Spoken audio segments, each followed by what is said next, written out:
joking how everybody's joking now. The clock's run out, time's up, over, plow, snap back to reality. All right, Vivek Ramaswamy at the Iowa State Fair, rapping to Eminem. He was here on this stage just a couple of weeks ago, and Ramaswamy made his pitch for a younger Republican movement. He said that seasoned politicians such as yourself, and I know you have a few thoughts on that, are not able to lead another revolution. We have a question about that from Aaron, 45-year-old lifelong Republican here in Chicago. Aaron, lifelong Republican in Chicago is a lonely place to be, but we're glad you're here. It's like being the tallest midget in the room. Mr. Pence, you were a former congressman, a governor, and recently vice president with decades-long career in politics. How does it make you feel that a novice like Vivek Ramaswamy is challenging you in many cases ahead of you in regional and national polls?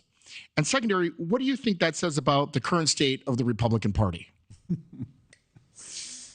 Well, look, I have a lot of respect for everybody that was on that debate stage a couple of weeks ago, and I'm looking forward to being back on it myself in a couple of weeks. Look, I think we're involved in a very important debate about the future of the Republican Party and about the future of the country. I mean, I'm a conservative. I'm not in a bad mood about it, okay? But I believe in a strong national defense, American leadership in the world. I believe in limited government, fiscal responsibility, and balanced budgets. I believe in the right to life and traditional moral values. But frankly, I look at my competitors, my former running mate, others that have stepped forward, including my friend Vivek, who I met several years ago. And I hear them walking away from some of those same timeless conservative principles. I mean, they're talking about walking away from American leadership in the world stage and practicing appeasement with regard to Russia's unprovoked invasion of Ukraine. Joe Biden's policy on the national debt is insolvency.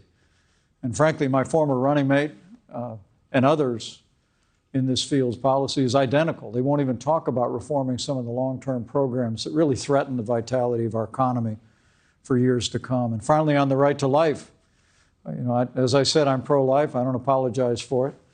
But my former running mate and virtually everyone else on that stage wants to relegate the question of life to states only. But I don't think the Supreme Court returned the question of abortion to the states only.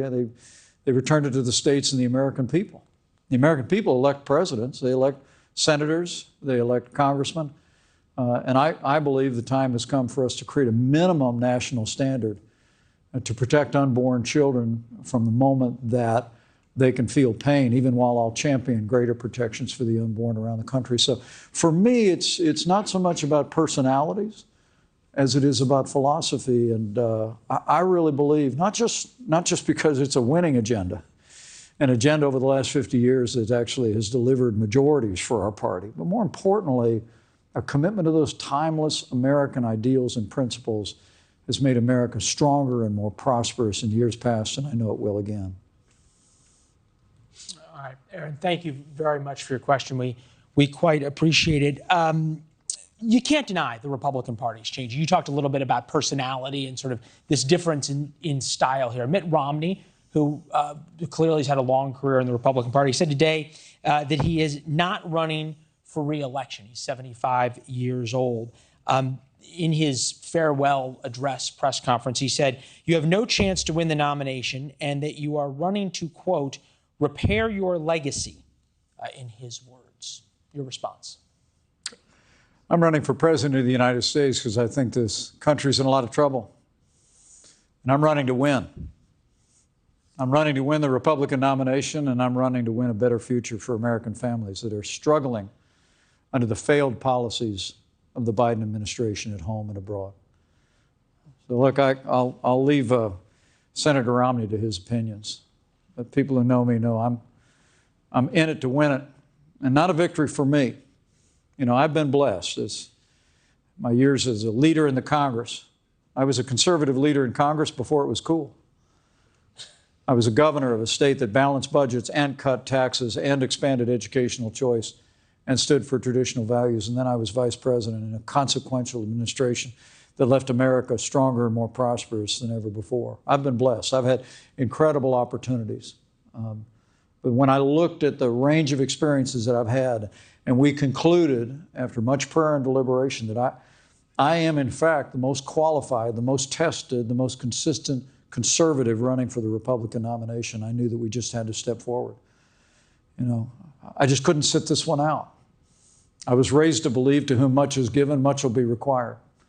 And we're stepping forward not to preserve some legacy, not to make some point, but because I believe that these ideals that I just talked about, these principles that have defined our movement over the last 50 years, and frankly, I believe have been at the heart of American prosperity and strength for generations, are the pathway forward to destroying our country. Thanks for watching. Go to newsnationnow.com to find NewsNation on your television provider. And don't forget to subscribe. Click the red button to get more of NewsNation's fact-driven, unbiased coverage.